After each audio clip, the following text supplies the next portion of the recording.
ബഹുമാന്യരായ സഹോദരങ്ങളെ, സഹോദരിമാരെ, ഗസയിൽ വെടിനിർത്തൽ പ്രഖ്യാപിച്ച സാഹചര്യത്തിലാണ് നാം ഉള്ളത്. വെടിനിർത്തൽ എന്ന് പറയുമ്പോൾ 2 കൊല്ലത്തെ രക്തരൂക്ഷിതമായിട്ടുള്ള യുദ്ധത്തിന് ശേഷമാണ് വെടിനിർത്തലിലേക്ക് എത്തിപ്പെടുന്നത്. ഇതതിൻ്റെ പ്രായോഗിക തലത്തിൽ എത്രത്തോളം വിജയിക്കും എന്നതൊക്കെ കണ്ടിരുന്ന് കാണേണ്ടതാണ്. ഒരുപാട് അവ്യക്തതകൾ വ്യവസ്ഥയിലുണ്ടെങ്കിലും സമാധാനം അത് സുസ്ഥിരമാവുകയാണെങ്കിൽ ഗസക്കാർക്ക് മാത്രമല്ല, ലോകത്തിന് ഏറെ സന്തോഷമുള്ള കാര്യമാണ്. അങ്ങനെയാണ് കഴിഞ്ഞ 2 കൊല്ലം മുന്നോട്ട് പോയത്. തീരാ ദുരിതത്തിലൂടെ, പ്രയാസങ്ങളിലൂടെയാണ് ഗസ, ഫലസ്തീൻ മുന്നോട്ട് പോയത്.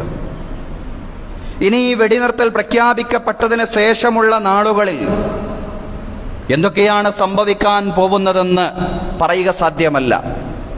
ഏതായാലും സുസ്ഥിരമായൊരു സമാധാനം, ശാന്തി പശ്ചിമേഷ്യയിൽ ഉണ്ടാവട്ടെ എന്നതാണ് നമ്മുടെ പ്രാർത്ഥന. ഈ വെടിനിർത്തലിന്റെ പശ്ചാത്തലത്തിൽ നിന്നുകൊണ്ട് സംസാരിക്കാനാണ് ഇന്നത്തെ ഖുത്ബ പ്രയോജനപ്പെടുത്തുന്നത്. അള്ളാഹു കേൾക്കാനും പറയാനും തൗഫീഖ് നൽകി അനുഗ്രഹിക്കുമാറാവട്ടെ. സയനിസ്റ്റ് സാമ്രാജ്യത്വ ശക്തികൾ ഒരുക്കുന്ന എല്ലാ കുതന്ത്രങ്ങളെയും ചതിപ്രയോഗങ്ങളെയും അതിജീവിച്ചുകൊണ്ട് മുന്നോട്ട് പോവാൻ നാഥൻ തൗഫീഖ് നൽകി അനുഗ്രഹിക്കുമാറാവട്ടെ. എതിരാളികളുടെ പക്ഷത്ത് നിന്ന് സമാധാനത്തിനുള്ള ആവശ്യമുണ്ടാവുമ്പോൾ അത്തരം ആവശ്യങ്ങളോട് വിമുഖത കാണിക്കുക എന്നതാവരുത് ഇസ്ലാമിക സമൂഹത്തിൻ്റെ ദൗത്യമെന്ന് പറയുന്നത്. മറിച്ച് സമാധാനമാണ് പ്രധാനം. സമാധാനത്തിന് വേണ്ടിയാണ് പ്രാർത്ഥിക്കുന്നതെങ്കിൽ എതിരാളികളുടെ മനസ്സിൽ എന്തെല്ലാം കുതന്ത്രങ്ങളാണ് ഉള്ളതെന്ന് നമുക്ക് മുൻകൂട്ടി അറിയുക സാധ്യമല്ല. വിശ്വാസികൾക്ക് മുൻകൂട്ടി അറിയുക സാധ്യമല്ല. അതുകൊണ്ട് സമാധാനം ഒരു ആവശ്യമായിട്ട് വരുമ്പോൾ ആ സമാധാനം എന്ന് പറയുന്ന ആ ആവശ്യത്തെ അംഗീകരിക്കുക എന്നതാവണം നിലപാട്. ആ ഒരു നിലപാടാണിപ്പോൾ ഹമാസും ഗസയുമെല്ലാം സ്വീകരിച്ചിട്ടുള്ളത് എന്നതും നമ്മൾ മനസ്സിലാക്കേണ്ടതാണ്. നമുക്കറിയാം, 2023 ഒക്ടോബർ 7 തൂഫാനുൽ അഖ്സ ആരംഭിക്കുന്നത്. ഫലസ്തീൻ നിവാസികൾ ആ ഡേറ്റിന് മുമ്പ്, 2023 ഒക്ടോബർ 7 മുമ്പ് വലിയ സമാധാനവും സന്തോഷവും അനുഭവിക്കുകയായിരുന്നു എന്നതിനർത്ഥമില്ല. അവിടെയുള്ള രക്തരൂക്ഷിതമായിട്ടുള്ള സാഹചര്യം അത് നേരത്തെ തന്നെ നിലവിലുണ്ടായിരുന്നു. ഇസ്രയേലിന്റെ ഭാഗത്ത് നിന്നുള്ള നിരന്തരമായ ആക്രമണങ്ങൾ നിലവിലുണ്ടായിരുന്നു. അതിനോടെല്ലാമുള്ള ഒരു സ്വാഭാവികമായ പ്രതികരണമായിരുന്നു തൂഫാനുൽ അഖ്സ എന്ന് പറയുന്നത്. തൂഫാനുൽ അഖ്സ കഴിഞ്ഞ് 2 വർഷം പിന്നിടുമ്പോഴാണ് ഇങ്ങനെ ഒരു സമാധാന കരാറിലേക്ക് എത്തിപ്പെടുന്നത്. ഔദ്യോഗികമായിട്ട് അത് അംഗീകരിക്കുന്ന ഒരു തലത്തിലേക്ക് വരുന്നത്. ഈ ഘട്ടത്തിൽ ഒരു ചോദ്യം ഉയരുന്നുണ്ട്: എന്തിനായിരുന്നു തൂഫാനുൽ അഖ്സ? 2 വർഷമാണ് ഈ ഒക്ടോബർ മാസത്തിന്റെ ആദ്യ വാരത്തോടു കൂടി പൂർത്തീകരിക്കപ്പെട്ടത്. എന്തിനായിരുന്നു തൂഫാനുൽ അഖ്സ? അതിലൂടെ വല്ല നേട്ടങ്ങളും കൈവരിക്കുവാൻ ഫലസ്തീൻ സമൂഹത്തിന് സാധ്യമായിട്ടുണ്ടോ? ഗസ നിവാസികൾക്ക് സാധ്യമായിട്ടുണ്ടോ? ആ ചോദ്യത്തിന് കൃത്യമായ മറുപടിയും ഈ ഒരു പശ്ചാത്തലത്തിൽ, സാഹചര്യത്തിൽ നമ്മൾ പറയേണ്ടതുണ്ട്. 5 ലക്ഷ്യങ്ങൾ തൂഫാനുൽ അഖ്സയിലൂടെ സാക്ഷാത്കരിക്കപ്പെട്ടു എന്ന് ഉറപ്പിച്ചു പറയാൻ സാധിക്കും. ഒന്നാമത്തെ ലക്ഷ്യം എന്ന് പറയുന്നത് ലോക മുസ്ലിങ്ങൾ അശ്രദ്ധയിൽ ആണ്ടുപോയിരുന്ന ഒരു വിഷയമായിരുന്നു മസ്ജിദുൽ അഖ്സയുടെ മോചനം എന്ന് പറയുന്നത്, ഖുദ്സിന്റെ മോചനം എന്ന് പറയുന്നത്.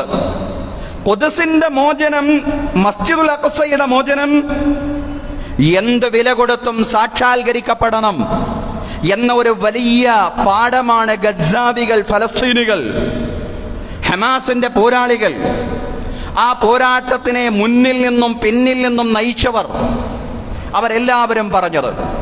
ഒരുപാട് ആളുകൾ മരണപ്പെട്ടു. ഒരുപാട് ആളുകൾ, സ്ത്രീകളും കുഞ്ഞുങ്ങളും അടക്കം ധാരാളം രക്തസാക്ഷികൾ അവരുടെ കുടുംബങ്ങളിൽ നിന്നുണ്ടായി. മുൻനിരയിലും പിൻനിരയിലും പെട്ട ഒരുപാട് പോരാളികൾ മരണപ്പെട്ടുപോയി, രക്തസാക്ഷികളായി. പക്ഷേ അപ്പോഴും അവർ പിന്മാറിയില്ല. കാരണം എന്തെങ്കിലും സ്വാർത്ഥമായ ലക്ഷ്യമായിരുന്നില്ല അവരുടെ മനസ്സിലുണ്ടായിരുന്നത്. ഇസ്ലാമിക ഉമ്മത്ത് പൊതുവായിട്ട് ഏറ്റെടുക്കേണ്ടുന്ന ഒരു ലക്ഷ്യമുണ്ട്. ആ ലക്ഷ്യം ഖുദ്സിന്റെ മോചനമാണ്, മസ്ജിദുൽ അഖ്സയുടെ മോചനമാണ്. ആ മസ്ജിദുൽ അഖ്സയുടെ വിമോചനത്തിന് വേണ്ടി കൈമേയ് മറന്നുകൊണ്ട് എല്ലാം സമർപ്പിക്കുകയായിരുന്നു ആ ജനത. ജീവൻ ത്യജിച്ചുകൊണ്ട് മസ്ജിദുൽ അഖ്സയെ ഇസ്ലാമിക സമൂഹം സംരക്ഷിക്കണം എന്ന പ്രാഥമികമായ പാഠമാണ് തൂഫാനുൽ അഖ്സ ഇസ്ലാമിക സമൂഹത്തോട് നൽകിയത്, അതല്ലെങ്കിൽ ആഹ്വാനം ചെയ്തത്. അതാണ് ഒന്നാമത്തെ പാഠമെന്ന് പറയുന്നത്. ആ പാഠം വിശുദ്ധ ഖുർആൻ ആഹ്വാനം ചെയ്യുന്നതാണ്. ഖുദ്സിന്റെ സംരക്ഷണം അത് നിങ്ങളുടെ ലക്ഷ്യമാവണം, നിങ്ങളുടെ ദൗത്യമാവണം. അല്ലാഹു വിശുദ്ധ ഖുർആനിൽ സൂറ അൽ ഇസ്രാ എന്ന് പറയുന്ന അധ്യായത്തിലെ ഒന്നാമത്തെ വചനമായി തന്നെ സൂചിപ്പിക്കുന്നത് അഖ്സായുടെ പ്രാധാന്യമാണ്. സുബ്ഹാനല്ലദീ അസ്റാ ബിഅബ്ദിഹി ലൈലൻ മിനൽ മസ്ജിദിൽ ഹറാമി ഇലൽ മസ്ജിദിൽ അഖ്സല്ലദീ ബാറക്നാ ഹൗലഹു. അല്ലാഹു പരിശുദ്ധനാണ്. തന്റെ ദാസനെ കൊണ്ട് മസ്ജിദുൽ ഹറാമിൽ നിന്ന് മസ്ജിദുൽ അഖ്സയിലേക്ക് തന്റെ ദാസനെ പ്രയാണം ചെയ്യിപ്പിച്ചവനായ അല്ലാഹു പരിശുദ്ധനാണ്. ലിനുരിയഹു മിൻ ആയാതിനാ, നമ്മുടെ ദൃഷ്ടാന്തങ്ങൾ അല്ലാഹുവിന്റെ അടിമയ്ക്ക് അല്ലാഹുവിന്റെ ദൃഷ്ടാന്തങ്ങൾ കാണിച്ചു കൊടുക്കുന്നതിന് വേണ്ടിയായിരുന്നു ആ പ്രയാണം. വിശുദ്ധമായ മസ്ജിദുൽ ഹറാമിൽ നിന്നും വിശുദ്ധമായ മസ്ജിദുൽ അഖ്സയിലേക്ക്. ആ മസ്ജിദുൽ അഖ്സയെ സംബന്ധിച്ച് പറഞ്ഞപ്പോ അല്ലാഹു പറഞ്ഞു ബാറക്നാ ഹൗല, അതിന്റെ ചുറ്റുഭാഗത്തും അല്ലാഹു സമൃദ്ധി നൽകിയിരിക്കുന്നു. ധാരാളം പ്രവാചകന്മാർ അന്ത്യവിശ്രമം കൊള്ളുന്ന മണ്ണാണ്. പ്രവാചകന്മാർ അന്ത്യവിശ്രമം കൊള്ളുന്ന മണ്ണ് മാത്രമല്ല, ധാരാളം പ്രവാചകന്മാർ നിയുക്തരായിട്ടുള്ള മണ്ണാണ്. അതാണ് ഖുദ്സിന്റെ പ്രത്യേകത എന്ന് പറയുന്നത്. അതാണ് മസ്ജിദുൽ അഖ്സയുടെ പ്രത്യേകത എന്ന് പറയുന്നത്. തൂഫാനുൽ അഖ്സ 2 കൊല്ലമായിട്ട് ലോകത്ത് പ്രഖ്യാപിക്കപ്പെട്ടിട്ടുള്ള, വിളംബരം ചെയ്യപ്പെട്ടിട്ടുള്ള തൂഫാനുൽ അഖ്സ ഇസ്ലാമിക സമൂഹത്തോട് ഒന്നാമത്തെ ആഹ്വാനം മുഴക്കിയിരിക്കുന്നു. ലോക മുസ്ലിങ്ങളെ, ഖുദ്സിന്റെ പ്രാധാന്യം സഗൗരവത്തിൽ നിങ്ങൾ എടുക്കേണ്ടതുണ്ട്. അത് ജീവൻ ത്യജിച്ചുകൊണ്ടും സംരക്ഷിക്കപ്പെടേണ്ടുന്ന വിശുദ്ധ മണ്ണാണ്. ഇസ്രായേലിയത്തിന്റെ തേർവാഴ്ചയിൽ നിന്നും ഇസ്രായേലിന്റെ മണ്ണിനെ സംരക്ഷിച്ചേ പറ്റൂ എന്ന വലിയ പാഠമാണ് തൂഫാനുൽ അഖ്സ ലോകത്തിന്റെ മുസ്ലിങ്ങൾക്ക് വിശേഷിച്ചും നൽകിയതെന്ന് നമ്മൾ മനസ്സിലാക്കണം. അതാണ് പ്രാഥമികമായ പാഠമെന്ന് പറയുന്നത്. ഖുദ്സിന്റെ സംരക്ഷണം, മസ്ജിദുൽ അഖ്സയുടെ സംരക്ഷണം, അത് എല്ലാറ്റിനേക്കാളും പ്രധാനമാണെന്നുള്ള പാഠം. അയ്യു മസ്ജിദിൻ വുളിയ ഫിൽ അർളി അവ്വല, അബൂദർ റളിയല്ലാഹു അൻഹു റസൂലുള്ളാഹി സ്വല്ലല്ലാഹു അലൈഹി വസല്ലമയോട് ചോദിക്കുന്നുണ്ട്, പ്രവാചകരെ, ഭൂമിയിൽ സ്ഥാപിക്കപ്പെട്ട ആദ്യത്തെ മന്ദിരം ഏതാണ്? അൽ മസ്ജിദുൽ ഹറാം. മസ്ജിദുൽ ഹറാമാണ്, മക്കയിലെ മസ്ജിദുൽ ഹറാമാണ് ഭൂമിയിൽ ആദ്യമായി സ്ഥാപിക്കപ്പെട്ട മന്ദിരം. സുമ്മ അയ്യു, പിന്നീട് സ്ഥാപിക്കപ്പെട്ട മന്ദിരം ഏതാണ്? അൽ മസ്ജിദുൽ അഖ്സ. മസ്ജിദുൽ അഖ്സയാണ്. കം കാന ബൈനഹുമാ, മസ്ജിദുൽ ഹറാം സ്ഥാപിതമായതിനു ശേഷം മസ്ജിദുൽ അഖ്സ സ്ഥാപിതമാവാൻ എത്ര വർഷമെടുത്തു എന്ന് ചോദിക്കുന്നുണ്ട് പ്രവാചകൻ സല്ലല്ലാഹു അലൈഹി വസല്ലമയോട്. അബൂദർ റളിയല്ലാഹു അൻഹു പ്രവാചകൻ സല്ലല്ലാഹു അലൈഹി വസല്ലം പറഞ്ഞു, 40 സന, 40 കൊല്ലമെടുത്തു. മസ്ജിദുൽ ഹറാം സ്ഥാപിതമായതിനു ശേഷം 40 കൊല്ലത്തിന് ശേഷം സ്ഥാപിതമായ മന്ദിരമായിരുന്നു മസ്ജിദുൽ അഖ്സ എന്ന് പറയുന്നത്. ഈ വിശുദ്ധ ദേവാലയത്തെ ഇസ്രായേലിയത്തിന്റെ തേർവാഴ്ചയിൽ നിന്നും സംരക്ഷിക്കപ്പെടണം. അത് എന്തും ത്യജിച്ചുകൊണ്ട് സംരക്ഷിക്കപ്പെടണം. എല്ലാവരും നഷ്ടപ്പെട്ടു പോയിട്ടും അവർ ആ പോരാട്ടത്തിൽ നിന്ന് പിന്മാറാതെ നിലനിന്നത്, ഇസ്തിഖാമത്തോടുകൂടി ഉറച്ചു നിന്നത്, ആ ഖുദ്സിന്റെ സംരക്ഷണത്തിന്റെ പ്രാധാന്യം, ഖുദ്സിനെ വിമോചിപ്പിക്കുക എന്ന ദൗത്യത്തിന്റെ പ്രാധാന്യം ഉള്ളത് കൊണ്ടായിരുന്നു. ആ ദൗത്യത്തിന്റെ പ്രാധാന്യം ഇസ്ലാമിക സമൂഹം തിരിച്ചറിയുക എന്നതാണ് തൂഫാനുൽ അഖ്സ നൽകുന്ന ഒന്നാമത്തെ പാഠമെങ്കിൽ, രണ്ടാമതായിട്ട് തൂഫാനുൽ അഖ്സ ലോകത്തോട് വിളിച്ചു പറഞ്ഞ ഒരു കാര്യമുണ്ട്. ഏകപക്ഷീയമായിട്ട് ഇനി അക്രമങ്ങൾ ഏറ്റുവാങ്ങി മുന്നോട്ട് പോവാൻ ഫലസ്തീൻ ജനതയ്ക്ക് സാധ്യമല്ല. 1948 ജൂതരാഷ്ട്രം സ്ഥാപിതമായതിനു ശേഷം, പിറവിയെടുത്തതിനു ശേഷം ധാരാളം കൂട്ടക്കൊലകൾക്കാണ് ഫലസ്തീൻ സാക്ഷ്യം വഹിച്ചത്. ദറയാസീൻ കൂട്ടക്കൊല, സബറേ ഷത്തീല കൂട്ടക്കൊല, അങ്ങനെ ചരിത്രത്തിൽ രേഖപ്പെട്ട് കിടക്കുന്ന ധാരാളം കൂട്ടക്കൊലകൾക്ക് ഫലസ്തീൻ മക്കൾ, അത് ചരിത്രമാണ്. ചരിത്രത്തിൽ ഫലസ്തീൻ മക്കൾ, ഗസയുടെ മക്കൾ എന്നല്ല, ഫലസ്തീന്റെ മക്കൾ ഇരയായിട്ടുണ്ട് എന്ന് കാണാൻ സാധിക്കുന്നതാണ്. ഈ കുപ്രസിദ്ധമായ കൂട്ടക്കൊലകളിൽ മാത്രം ഒതുങ്ങുന്നതായിരുന്നില്ല ഇസ്രയേലിന്റെ പീഡനങ്ങളും ക്രൂരതകളും. ഒരു കാലത്തും ഇസ്രയേൽ ഫലസ്തീനികൾക്ക് സമാധാനവും സന്തോഷവും നൽകിയിട്ടില്ല എന്നുള്ളതാണ്. മഹാനാസികൾ ഹുസൈനി എന്ന് പറയുന്ന ഫലസ്തീനിയൻ പത്രപ്രവർത്തക സൂചിപ്പിച്ചതുപോലെ 2023 ആദ്യ മാസങ്ങളിൽ തന്നെ ആയിരക്കണക്കിന് ഫലസ്തീനികളെ ഇസ്രയേൽ കൊന്നുകളഞ്ഞിട്ടുണ്ട് എന്നുള്ളതാണ്. 2023 വർഷത്തിന്റെ ആദ്യ മാസങ്ങളിൽ തന്നെ, ഒക്ടോബർ വരെയുള്ള മാസങ്ങളുണ്ടല്ലോ, ആ മാസങ്ങളിൽ തന്നെ ആയിരക്കണക്കിന് ഫലസ്തീനികളെ ഇസ്രയേൽ അതിക്രൂരമായിട്ട് വധിച്ചു കളഞ്ഞിട്ടുണ്ട് എന്നുള്ളതാണ്. ഫലസ്തീനി ചെറുപ്പക്കാരെ പിടിച്ചുകൊണ്ടുപോവുകയും തടവിലാക്കുകയും അങ്ങനെ തടവിലിട്ടുകൊണ്ട് അവരിൽ മരുന്ന് പരീക്ഷണം നടത്തുകയാണ്. ഫലസ്തീനി യുവാക്കളിൽ മരുന്ന് പരീക്ഷണം നടത്തുക, വ്യത്യസ്തങ്ങളായ മരുന്നുകൾ അത് പരീക്ഷിക്കാൻ ഫലസ്തീനി ചെറുപ്പക്കാരെ, തടവിലിടുന്ന ഫലസ്തീനി ചെറുപ്പക്കാരെ കാണുന്ന, അതല്ലെങ്കിൽ അതിനവർ ഇരയാവുന്ന അതിദയനീയമായ അവസ്ഥ ഗസയിലുണ്ടായിരുന്നു. ലോകം ശ്രദ്ധിക്കുന്നില്ല. ഫലസ്തീൻ എന്ന് പറയുമ്പോൾ അവിടുത്തെ പീഡനങ്ങൾ അത് ലോകം ശ്രദ്ധിക്കുന്നില്ല. ലോകം ഇസ്രയേലിനെതിരെ കൈവിരലുകൾ ഉയർത്തുന്നില്ല. അതുകൊണ്ട് അവിടെയാണ് ഫലസ്തീൻ ജനത അവരുടെ ആത്മരക്ഷാർത്ഥം നടത്തിയ പോരാട്ടമായിരുന്നു, പ്രതിരോധമായിരുന്നു തൂഫാനുൽ അഖ്സ എന്ന് പറയുന്നത്. അതൊരു കടന്നാക്രമണമായിരുന്നില്ല, അതൊരു അനാവശ്യമായ പോരാട്ടമായിരുന്നില്ല. അത് പതിറ്റാണ്ടുകളായിട്ട് ഫലസ്തീൻ ജനത അനുഭവിച്ചിരുന്ന ക്രൂരതകൾക്കും പീഡനകൾക്കുമുള്ള ഒരു പ്രതിരോധമായിരുന്നു തൂഫാനുൽ അഖ്സ എന്ന് പറയുന്നത്. ഫലസ്തീൻ വിരുദ്ധർ പറയുന്നത് പോലെ ചുണ്ടങ്ങ് കൊടുത്ത് വഴുതനങ്ങ് വാങ്ങുകയായിരുന്നില്ല, മറിച്ച് ആത്മരക്ഷാർത്ഥം ഒരു ജനതയ്ക്ക് പ്രതിരോധിക്കാനുള്ള അനുവാദം അല്ലാഹു തആല നൽകിയിട്ടുണ്ട്. ഇസ്ലാമിക ജിഹാദിന്റെ ഭാഗമായിട്ടുള്ള പ്രതിരോധമായിരുന്നു തൂഫാനുൽ അഖ്സ എന്ന് പറയുന്നത്. അത് അല്ലാഹു പറഞ്ഞതാണ്, അത് അല്ലാഹു അനുവദിച്ചിട്ടുള്ള പ്രതിരോധമാണ്. അതാണ് അല്ലാഹു വിശുദ്ധ ഖുർആനിൽ ആവശ്യപ്പെട്ടത്, വഖാതിലൂ ഫീ സബീലില്ലാഹി അല്ലദീന യുഖാതിലൂനകും വലാ തഅതദൂ. നിങ്ങളോട് എങ്ങോട്ട് അക്രമം ചെയ്യുന്ന ആളുകളെ നിങ്ങൾക്ക് പ്രതിരോധിക്കാവുന്നതാണ്, പക്ഷേ നിങ്ങൾ അതിരുവിടാൻ പാടില്ല. ഇന്നല്ലാഹ ലാ യുഹിബ്ബുൽ മുഅ്തദീൻ. നിശ്ചയം അല്ലാഹു തആല അതിരുവിടുന്നവരെ ഇഷ്ടപ്പെടുന്നതല്ല. തൂഫാനുൽ അഖ്സ ലോകത്തോട് പറഞ്ഞു, ഫലസ്തീൻ ജനത തൂഫാനുൽ അഖ്സയിലൂടെ ലോകത്തോട് പറഞ്ഞു, ഹമാസ് ലോകത്തോട് പറഞ്ഞു, ഇനി അങ്ങോട്ട് ഏകപക്ഷീയമായിട്ട് അക്രമത്തിനിരയായിക്കൊണ്ട് ഫലസ്തീൻ ജനതയ്ക്ക് മുന്നോട്ട് പോവുക സാധ്യമല്ല.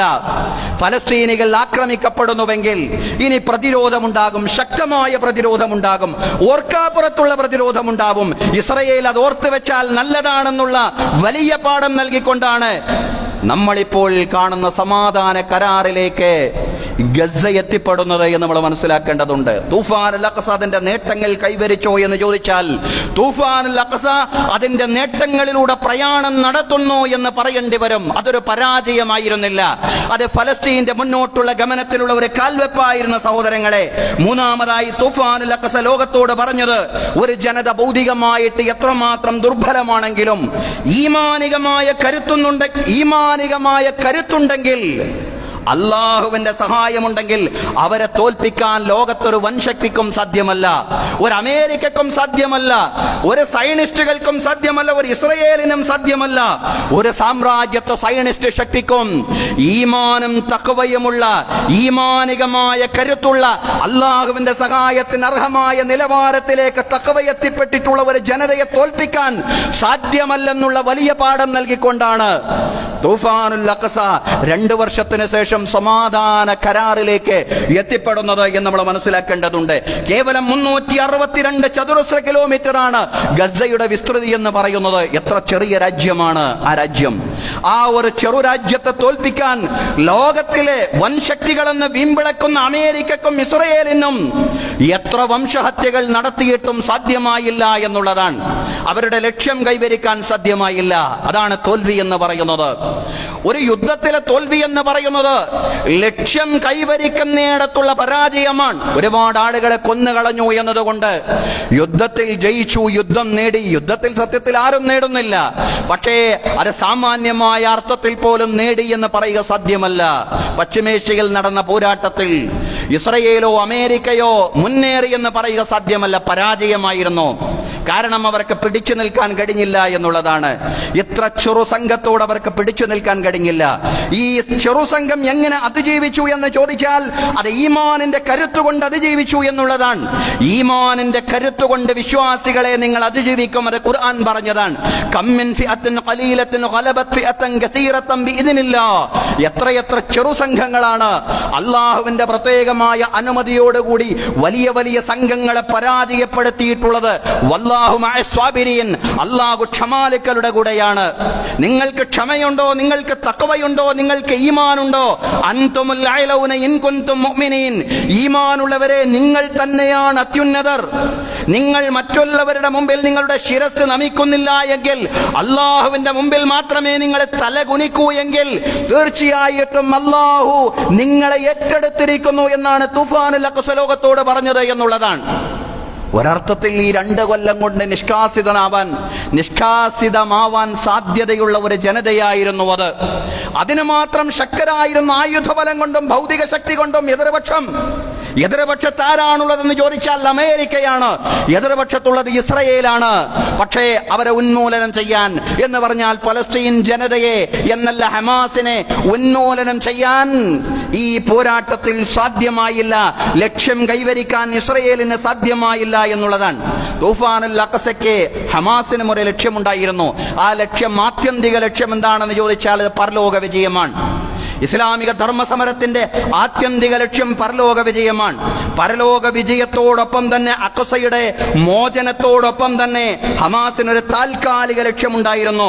അത് ഇസ്രയേൽ വർഷങ്ങളായി ബന്ദികളാക്കി പീഡിപ്പിച്ചുകൊണ്ടിരിക്കുന്ന ആയിരക്കണക്കിന് സ്ത്രീകൾക്കും കുഞ്ഞുങ്ങൾക്കും വിമോചനം നൽകുക എന്നതായിരുന്നു ഹമാസിന്റെ ലക്ഷ്യമെന്ന് പറയുന്നത്. അകാരണമായ തടവറകളിലേക്ക് പിടിച്ചുകൊണ്ടുപോയിക്കൊണ്ട് നമ്മൾ നേരത്തെ പറഞ്ഞതുപോലെ പീഡിപ്പിക്കപ്പെട്ട ആ ജനതയുണ്ടല്ലോ, ഫലസ്തീൻ ജനതയുണ്ടല്ലോ, ആ ഫലസ്തീൻ ജനതയെ, അതിൽപ്പെട്ട തടവിലാക്കപ്പെട്ട ഓരോരുത്തരെയുമായി വിമോചിതരാക്കുക എന്നുള്ളതായിരുന്നു, തടവുകാരുടെ വിമോചനം എന്നതായിരുന്നു ഹമാസിന്റെ ലക്ഷ്യം. സഹോദരങ്ങളെ, ഫലസ്തീനികളുടെ മോചനം എന്ന ലക്ഷ്യത്തിലേക്കും ഹമാസ് അടുത്തിരിക്കുന്നു എന്നുള്ളതാണ്. ഈ യുദ്ധത്തിലെ കരാർ നമ്മൾ വായിക്കുമ്പോൾ, അതല്ലെങ്കിൽ അതിനെ സംബന്ധിച്ച് പഠിക്കുമ്പോൾ, ഒരു പരിധിയോളം ഹമാസ് അതിന്റെ ലക്ഷ്യം കൈവരിച്ചിരിക്കുന്നു എന്ന് മനസ്സിലാക്കാൻ സാധിക്കുന്നതാണ്. ഹമാസിന്റെ കസ്റ്റഡിയിലുള്ള 20 ഇസ്രയേലി ബന്ദികൾക്ക് പകരം 2000 ഫലസ്തീനി ബന്ദികളെ ഇസ്രയേൽ മോചിപ്പിക്കണമെന്നാണ് കരാറിലുള്ളത്. 20 ഇസ്രയേലി ബന്ദികൾക്ക് പകരം 2000 ഫലസ്തീനി ബന്ദികളെ മോചിപ്പിക്കണമെന്നാണ് കരാറിലുള്ളത്. നിരപരാധികളായ ധാരാളം സ്ത്രീകളെയും കുഞ്ഞുങ്ങളെയും കൊന്നുകളയാൻ ഇസ്രയേലിന് സാധ്യമായെങ്കിലും ഹമാസിനെ ഉന്മൂലനം ചെയ്യലാണ് ഈ യുദ്ധത്തിന്റെ ലക്ഷ്യമെന്ന് നെതന്യാഹു പ്രഖ്യാപിച്ചത്. അയാൾ ഭീകരന്മാരെന്ന് പ്രഖ്യാപിച്ച ഹമാസിനെ തോൽപ്പിക്കാൻ, ഹമാസിനെ ഉന്മൂലനം ചെയ്യാൻ നെതന്യാഹുവിന് സാധ്യമായില്ല. അത് സാധ്യമാവാതെ ഹമാസുമായിട്ടൊരു ധാരണയിൽ, ഒരു കരാറിൽ ഒപ്പുവെക്കാനാണ്, അതല്ലെങ്കിൽ ഒരു കരാറിലേക്ക് എത്തിപ്പെടാനാണ് നെതന്യാഹുവിന് കഴിഞ്ഞത്. അത് പരാജയമാണ്. ഒരു ഭീകര പ്രസ്ഥാനം എന്ന് അദ്ദേഹം പറഞ്ഞു തള്ളിയ ഒരു ജനവിഭാഗത്തോട്, ഒരു കൂട്ടായ്മയോട് കരാറിലെത്താൻ അമേരിക്കയും ഇസ്രയേലും നിർബന്ധിതമാവുന്ന ഒരു സാഹചര്യമുണ്ട്. ആ സാഹചര്യമാണ് ഇപ്പോൾ സംഭവിച്ചിട്ടുള്ളത്. ഇസ്രയേലും നെതന്യാഹുവും ലക്ഷ്യത്തിലെത്താതെ എതിരാളികളുടെ മുമ്പിൽ, ഫലസ്തീനികളുടെ മുമ്പിൽ, ഗസയുടെ മുമ്പിൽ, ഹമാസിന്റെ മുമ്പിൽ മുട്ടുമടക്കി. അമേരിക്കയുടെ എത്ര ആയുധങ്ങൾ ഉണ്ടായിട്ടും കാര്യമായ പരിക്ക് തന്നെ ഇസ്രയേലിലും സംഭവിച്ചു എന്നുള്ളതാണ്. ആ പരിക്ക് നിങ്ങളൊന്ന് പഠിച്ചു നോക്കിൻ സഹോദരങ്ങളെ. 2000 സയനിസ്റ്റ് ഭീകരർ കൊല്ലപ്പെട്ടു. $120 ബില്യൺ യുദ്ധച്ചെലവ് ഇസ്രയേലിന്റെ സാമ്പത്തിക വ്യവസ്ഥയ്ക്ക് തന്നെ തകർച്ചയുണ്ടാക്കി എന്നുള്ളതാണ്. ഇസ്രയേലിന്റെ സാമ്പത്തിക വ്യവസ്ഥയ്ക്ക് തകരാറുണ്ടാക്കിയ ഒരു യുദ്ധമാണ് കഴിഞ്ഞുപോയത്. $120 ബില്യൺ യുദ്ധച്ചെലവാണ് വേണ്ടി വന്നത് ഇസ്രയേലിന്. ഇസ്രയേലിൽ 46,000-ൽ പരം വരുന്ന ബിസിനസ് സ്ഥാപനങ്ങൾ അടച്ചുപൂട്ടേണ്ടി വന്നു. നികുതി ക്രമാതീതമായിട്ട് വർദ്ധിച്ചു. ഏറ്റവും സുരക്ഷിതമായ ഇടമായിട്ട് ജൂതന്മാരെ മനസ്സിലാക്കിയിരുന്ന ഇസ്രയേൽ ഇനി അങ്ങോട്ട് ജീവിക്കാൻ അത്രക്ക് സുരക്ഷിതമായ ഇടമല്ല എന്ന തിരിച്ചറിവിലേക്ക് ജൂതന്മാർ എത്തിപ്പെട്ടു എന്നുള്ളതാണ് തൂഫാനുൽ അഖ്സയുടെ നേട്ടമെന്ന് പറയുന്ന സഹോദരങ്ങളെ.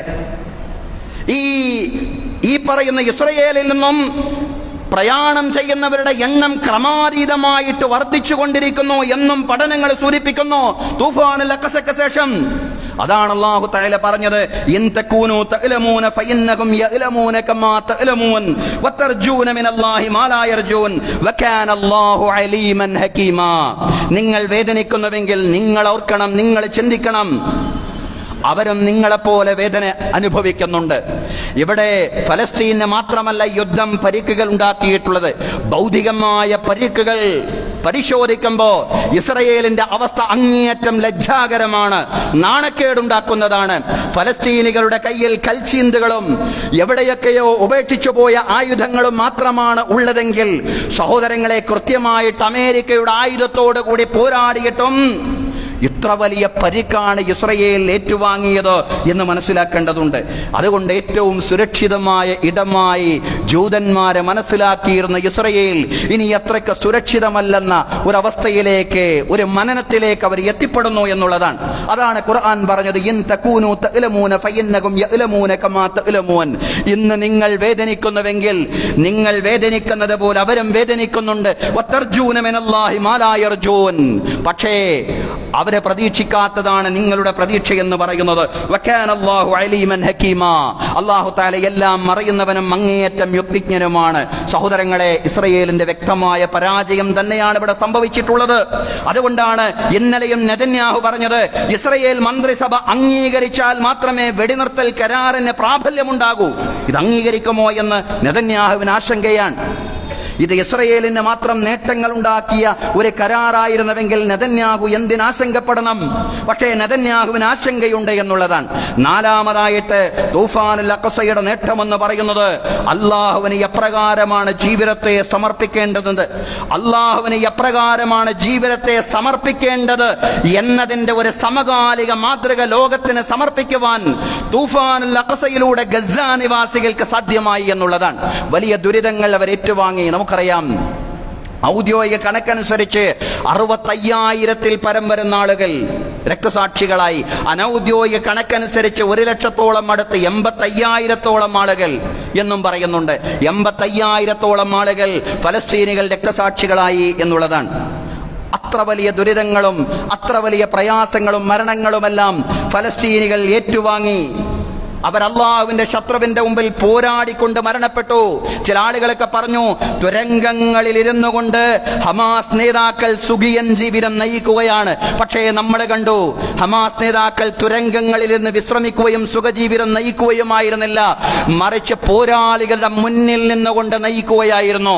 അതുകൊണ്ട് തന്നെ ഹമാസിന്റെ ഓരോ നേതാക്കളുമായിട്ട് ഈ പോരാട്ടത്തിൽ ഈ ഒക്ടോബർ 2023 ഒക്ടോബറിന് ശേഷം വന്ന ഈ തൂഫാൻ അഖ്സയിൽ ഓരോരുത്തരുമായിട്ട് രക്തസാക്ഷികളായി അള്ളാഹുവിന്റെ കാരുണ്യത്തിലേക്ക് മടങ്ങുന്നതാണ് നമ്മൾ കാണുന്നത്. അങ്ങനെ മരണപ്പെട്ടു. Ismail Haniyeh, Yahya Sinwar, Mohammed Deif അടക്കമുള്ള അറിയപ്പെട്ട ഹമാസിന്റെ പോരാളികൾ, ഹമാസിന്റെ നേതാക്കളെല്ലാം അള്ളാഹുവിന്റെ അടുക്കിലേക്ക് രക്തസാക്ഷികളായി മടങ്ങി. അവരുടെ കുടുംബങ്ങൾ രക്തസാക്ഷികളായി എന്ന വിവരം അവർക്ക് ലഭിക്കുമ്പോൾ അവർ പറയുന്നുണ്ട്, ഒരു ഫലസ്തീനിലെ ഒരു കുഞ്ഞിന്റെ രക്തസാക്ഷിത്വത്തെക്കാൾ വലുതല്ല ഞങ്ങളുടെ കുടുംബത്തിലെ ഒരു അംഗത്തിന്റെ രക്തസാക്ഷിത്വം എന്ന് പറയുന്നത്. അതുകൊണ്ട് ഹസ്ബുനല്ലാഹു വ നിഅമൽ വക്കീൽ, ഞങ്ങൾക്ക് അല്ലാഹു മതി പരമേൽപ്പിക്കാൻ ഏറ്റവും ഉത്തമനായവൻ അല്ലാഹുവാണ്. ഫനിഅമൽ മൗലാ വ നിഅമൻ നസീർ, ഞങ്ങൾക്ക് യജമാനനായ സഹായിയായിട്ട് അല്ലാഹു മതി. സഹോദരങ്ങളെ, ജിഹാദിന്റെയും തവക്കുലിന്റെയും സമകാലികമായിട്ടുള്ള മാതൃക, സമർപ്പണത്തിന്റെ ഏറ്റവും ആധുനികമായ ഏറ്റവും ഉന്നതമായ മാതൃക ലോകത്തിന്റെ മുമ്പിൽ സമർപ്പിക്കുവാൻ തൂഫാനുൽ അഖ്സയ്ക്ക് സാധ്യമായി എന്നുള്ളതാണ് തൂഫാനുൽ അഖ്സയുടെ നാലാമത്തെ നേട്ടമെന്ന് പറയുന്നത്. നിങ്ങൾ സമർപ്പിക്കുവീൻ എന്നാണ് അല്ലാഹു ഖുർആനിൽ പറഞ്ഞിട്ടുള്ളതെങ്കിൽ ആ സമർപ്പണത്തിന്റെ ജീവിക്കുന്ന മാതൃകകൾ അത് നബിയുടെയും സഹാബത്തിന്റെയും കാലത്തേക്ക് നിങ്ങൾ പോവേണ്ടതില്ല. ആധുനിക ഘട്ടത്തിൽ തന്നെ ഫലസ്തീനിലുണ്ട് ഒരു ജനത, ആ പോരാളികളായ ജനത. അല്ലാഹു പറഞ്ഞതനുസരിച്ച് അവരെ സമർപ്പിച്ചുകൊണ്ടിരിക്കുന്നു. സൂറത്തു സഫിൽ അല്ലാഹു പറയുന്നുണ്ടല്ലോ, യാ അയ്യുഹല്ലദീന ആമനു ഹൽ അദുല്ലുകും അലാ തിജാറത്തിൻ തുൻജീകും മിൻ അദാബിൻ അലീം. സത്യവിശ്വാസികളെ, വേദന വേദനാജനകമായ ശിക്ഷയിൽ നിന്നും നിങ്ങൾ രക്ഷപ്പെടുത്തുന്ന ഒരു കച്ചവടത്തെ സംബന്ധിച്ച് നിങ്ങൾക്ക് നാം അറിവ് നൽകട്ടെയോ? തുഅ്മിനൂന ബില്ലാഹി വറസൂലിഹി വതുജാഹിദൂന ഫീ സബീലില്ലാഹി ബിഅംവാലികും വഅൻഫുസികും. നിങ്ങൾ അല്ലാഹുവിൽ വിശ്വസിക്കുകയും നിങ്ങളുടെ സമ്പത്ത് കൊണ്ടും ശരീരം കൊണ്ടും അല്ലാഹുവിന് സമർപ്പിക്കുകയും ചെയ്യുക എന്നതാണ് വേദനാജനകമായ ശിക്ഷയിൽ നിന്നും നിങ്ങൾ രക്ഷപ്പെടുത്തുന്ന കാര്യമെന്ന് പറയുന്നത്. ദാലികും ഖൈറുൽ ലക്കും ഇൻ കുൻതും തഅലമൂൻ. നിങ്ങൾ അറിയുന്നുവെങ്കിൽ അതാണ് നിങ്ങൾക്ക് ഉത്തമം. യഗ്ഫിർ ലക്കും ദുനൂബക്കും. ആ സമർപ്പണത്തിലൂടെ അല്ലാഹു നിങ്ങൾക്ക് നിങ്ങളുടെ പാപങ്ങൾ പുറത്തു തരുന്നതാണ്.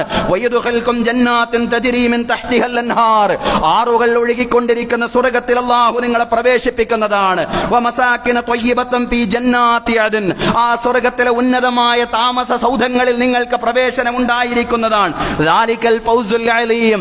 അതാണ് ഉന്നതമായ വിജയം. പാപമോചനവും സ്വർഗ്ഗവും നാളെ പരലോകത്ത് നേടിയെടുക്കുക എന്നത് അതാവണം നിങ്ങളുടെ ലക്ഷ്യം. അത് നിങ്ങൾക്ക് നേടിയെടുക്കാൻ കഴിയണമെങ്കിൽ സമ്പത്ത് കൊണ്ടും ശരീരം കൊണ്ടും അല്ലാഹുവിന്റെ മാർഗത്തിൽ നിങ്ങൾ സമർപ്പിക്കണം. ആ സമർപ്പണത്തിന്റെ ഏറ്റവും സമകാലികമായ ആധുനികമായ മാതൃകയായി നമ്മുടെ മുമ്പിൽ ഗസ്സ നിവാസികൾ മാറി. അതാണ് തൂഫാനുൽ അഖ്സ കൈവരിച്ച 4ാമത്തെ നേട്ടമെന്ന് പറയുന്നത്. വേണമെങ്കിൽ അവർക്ക് ഇസ്രയേലിന്റെ മുമ്പിൽ മുട്ടുമടക്കാമായിരുന്നു. പക്ഷേ ഇസ്രയേലിന്റെ മുമ്പിൽ അവർ സാഷ്ടാംഗം ചെയ്തില്ല. ഇസ്രയേലിന്റെ മുമ്പിൽ മാപ്പ് സാക്ഷിയുടെ റോളിൽ പോരാളികൾ സംസാരിച്ചില്ല എന്നുള്ളതാണ് സഹോദരങ്ങളെ. അതുകൊണ്ട് തന്നെ അവരെ കീഴടങ്ങാത്തത് കൊണ്ട്, അവരെ മുട്ടുമടക്കാത്തത് കൊണ്ട് എന്നീ സമാധാന കരാറിലേക്ക് എത്തിപ്പെടുമ്പോ, ഈ വെടിനിർത്തലിലേക്ക് എത്തിപ്പെടുമ്പോ അല്ലാഹു അക്ബർ എന്ന് പറഞ്ഞുകൊണ്ട് അല്ലാഹുവിന്റെ മുമ്പിൽ മസ്ജിദുൽ അഖ്സയുടെ പരിസരത്ത് അവർക്ക് സാഷ്ടാംഗം ചെയ്യാൻ സാധിക്കുന്നുവെങ്കിൽ സഹോദരങ്ങളെ, ഇത് തൂഫാനുൽ അഖ്സയുടെ 4ാമത്തെ പാഠമാണ്. എങ്ങനെ അല്ലാഹുവിനെ ജീവിതത്തെ സമർപ്പിക്കണം എന്ന ആധുനിക മുസ്ലിം സമൂഹത്തോട് ഞാനും നിങ്ങളും അടക്കമുള്ള മുസ്ലിം സമൂഹത്തോട് പറയുകയാണ്. ഈ സുഖിച്ച് രമിച്ചുകൊണ്ടുള്ള ജീവിതം, ഇതിനപ്പുറത്തേക്ക് ഈ ദുനിയാവിനെ മാത്രം പ്രേമിച്ചുകൊണ്ടുള്ള ജീവിതം, ഇതിനപ്പുറത്തേക്ക് നാളൊരു പരലോകം വരാനിരിക്കുന്നുണ്ട്. ആ പരലോകമാവണം നിങ്ങളുടെ ആത്യന്തികമായ ലക്ഷ്യം. ആ ലക്ഷ്യം നിങ്ങൾ കൈവരിക്കണമെങ്കിൽ, ആ പരലോകത്ത് നിങ്ങൾക്ക് വിജയിക്കണമെങ്കിൽ നിങ്ങളുടെ മുമ്പിൽ ഒരു വഴിയുണ്ട്. അതാണ് സമ്പത്ത് കൊണ്ടും ശരീരം കൊണ്ടും അല്ലാഹുവിന്റെ മാർഗത്തിൽ ത്യാഗം ചെയ്യുക എന്ന് പറയുന്നത്. കുടുംബത്തിൽ ഒരുപാട് അംഗങ്ങൾ മരണപ്പെട്ടു പോകുമ്പോഴും രക്തസാക്ഷികളായി പോകുമ്പോഴും അല്ലാഹുവിന് സമർപ്പിക്കുകയാണ്, പടച്ചവനിൽ ഭരമേൽപ്പിക്കുകയാണ്, ശത്രുവിന് ഭയപ്പെടാതെ മുന്നോട്ട് പോവുകയാണ്. സഹോദരങ്ങളെ, ഇതാണ് സമർപ്പണത്തിന്റെ സമകാലിക മാതൃകയെന്ന് തൂഫാനുൽ അഖ്സ തെളിയിച്ചിരിക്കുന്നു എന്നുള്ളതാണ് 4ാമതായ തൂഫാനുൽ അഖ്സ നൽകിയ സംഭാവന എന്ന് പറയുന്നത്. സഹോദരങ്ങളെ, 5ാമതായി തൂഫാനുൽ അഖ്സയുടെ നേട്ടമെന്ന് പറയുന്നത് ചരിത്രത്തിൽ തുല്യതയില്ലാത്തതാണ്. ഗസക്കും ഫലസ്തീനും അനുകൂലമായ ഒരു ലോക സാഹചര്യം, ഒരു ഗ്ലോബൽ സാഹചര്യം സൃഷ്ടിക്കുവാൻ തൂഫാനുൽ അഖ്സ കൊണ്ട് സാധ്യമായി എന്നുള്ളതാണ്. സ്വതന്ത്ര ഫലസ്തീൻ എന്ന ആശയത്തിലേക്ക് ലോകം തിരിച്ചു വരുന്നതായിട്ടാണ് നമ്മൾ കാണുന്നത്. ലോകം പറയുകയാണ്, ലോകം ഒരുമിച്ചുകൊണ്ട് പറയുകയാണ്, അമേരിക്കയും ഇസ്രയേലും ഒഴികെയുള്ള ലോകം ഒരുമിച്ചുകൊണ്ട് പറയുകയാണ്, സ്വതന്ത്ര ഫലസ്തീൻ അതുമാത്രമാണ് പരിഹാരം. UN പൊതുസഭയിൽ കൂക്കുവിളികൾ ഏറ്റുവാങ്ങേണ്ടി വരുന്നു നെതന്യാഹു പ്രസംഗിക്കാൻ എഴുന്നേറ്റ് നിൽക്കുമ്പോ, ഇസ്രയേൽ പ്രധാനമന്ത്രി നെതന്യാഹു പ്രസംഗിക്കാൻ എഴുന്നേറ്റ് നിൽക്കുമ്പോ പൊതുസഭയിൽ അംഗങ്ങൾ ഓരോരുത്തരായിട്ട് എഴുന്നേറ്റ് പോകുന്നതായിട്ടാണ് കാണുന്നത്. ഇത് വിജയമല്ലെങ്കിൽ, ഇത് തൂഫാനുൽ അഖ്സയുടെ വിജയമല്ലെങ്കിൽ മറ്റെന്താണ് സഹോദരങ്ങളെ? എങ്ങനെയാണ് വിലയിരുത്താൻ സാധിക്കുക? 948 ബാൽഫർ പ്രഖ്യാപനത്തിന് നേതൃത്വം കൊടുത്ത ബ്രിട്ടൻ, ബ്രിട്ടൻ അടക്കം പറഞ്ഞു ഇസ്രയേൽ എന്ന് പറയുന്ന ഈ ജാരസന്തതിക്ക് പശ്ചിമേഷ്യയുടെ മണ്ണിൽ കളമൊരുക്കി കൊടുത്ത രാജ്യമായിരുന്നു ബ്രിട്ടൻ. അതിനുവേണ്ടി ആ ബാൽഫർ പ്രഖ്യാപനം ഉണ്ടാക്കിയത്. അതിനുശേഷമാണ് ജൂതരാഷ്ട്രം നിലവിൽ വന്നത്. ആ ജൂതരാഷ്ട്ര രൂപീകരണത്തിന് നേതൃത്വം കൊടുത്ത അന്നത്തെ സാമ്രാജ്യത്വത്തിന്റെ തലതൊട്ടപ്പനായിരുന്ന ബ്രിട്ടൻ എന്ന് പറയുകയാണ് സ്വതന്ത്ര ഫലസ്തീൻ വേണമെന്ന്. അത് തൂഫാനുൽ അഖ്സയുടെ നേട്ടമല്ലാതെ മറ്റെന്തായിട്ടാണ് നമുക്ക് വിലയിരുത്താൻ സാധിക്കുക? ബ്രിട്ടൻ മാത്രമല്ല, ഫ്രാൻസ്, കാനഡ, ഓസ്ട്രേലിയ തുടങ്ങിയ പാശ്ചാത്യ രാജ്യങ്ങളെല്ലാം ഫലസ്തീൻ രാഷ്ട്രത്തെ അംഗീകരിച്ചു തുടങ്ങിയിരിക്കുന്നു എന്നുള്ളതാണ്. സ്പെയിനും അയർലൻഡും നോർവേയും നേരത്തെ തന്നെ അംഗീകാരം നൽകി. അറബ് രാജ്യങ്ങളിലൊന്നുമല്ല ഫലസ്തീനു വേണ്ടി കാര്യമായ പ്രകടനങ്ങൾ നടന്നത്. അത് സ്പെയിനിലായിരുന്നു, അത് നോർവേയിലായിരുന്നു, അതുപോലെ പാശ്ചാത്യ രാജ്യങ്ങളിലായിരുന്നു ഫലസ്തീനു വേണ്ടി, ഗസക്ക് വേണ്ടിയുള്ള ശക്തമായിട്ടുള്ള പ്രകടനങ്ങൾ നടന്നത് എന്നതും നമുക്ക് പത്രദ്വാര സോഷ്യൽ മീഡിയയിലൂടെ എല്ലാം മനസ്സിലാക്കാൻ സാധിച്ചതാണ്. സഹോദരങ്ങളെ, അങ്ങനെ എത്രയെത്ര കാര്യങ്ങൾ, ഫ്രീഡം സമൂഹ ഫ്ലോട്ടില്ലകൾ നമ്മൾ കണ്ടതാണ്. ഒരു കൂട്ടം ആളുകൾ, ഒരു സംഘം ആളുകൾ എങ്ങനെ ഗസയിലേക്ക് പ്രയാണം നടത്തുകയാണ്. ഗസയിലെ കുഞ്ഞുങ്ങൾക്ക് ഭക്ഷണവുമായിട്ട്, ഗസയിലെ കുഞ്ഞുങ്ങൾക്ക് കുടിവെള്ളവുമായിട്ട് പ്രയാണം നടത്തുകയാണ് കപ്പലുകൾ. ഫ്രീഡം സമൂഹ ഫ്ലോട്ടില്ലകൾ.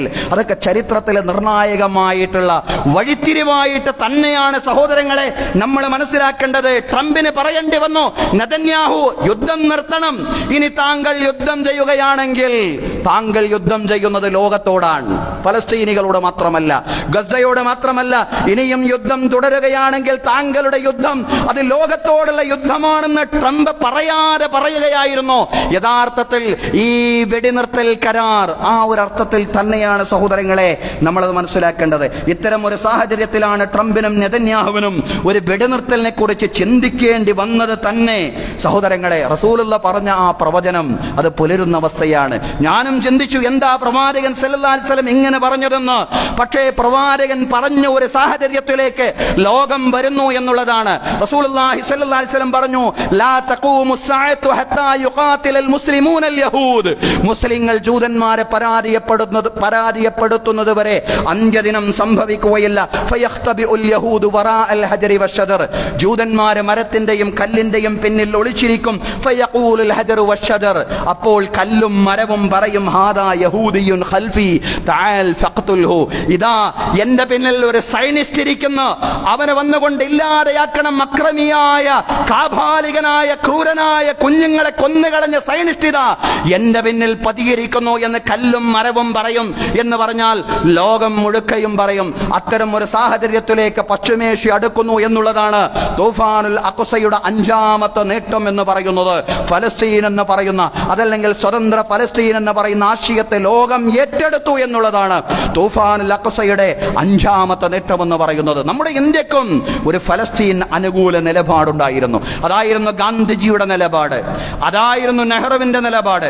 ഗാന്ധിജി പറഞ്ഞു ബ്രിട്ടീഷുകാർക്ക് ബ്രിട്ടൻ എത്ര പ്രധാനമാണോ അതുപോലെ തന്നെ ഇന്ത്യക്കാർക്ക് ഇന്ത്യ എത്ര പ്രധാനമാണോ അതുപോലെ പ്രധാനമാണ് ഫലസ്തീനികൾക്ക് ഫലസ്തീൻ എന്ന് പറയുന്നത്. അതാണ് ഇന്ത്യയുടെ നിലപാടെന്ന് പറയുന്നത്. സഹോദരങ്ങളെ, ആ നിലപാട് അടുത്ത കാലം വരേക്കും ഇന്ത്യക്കുണ്ടായിരുന്നു എന്നുള്ളതാണ്.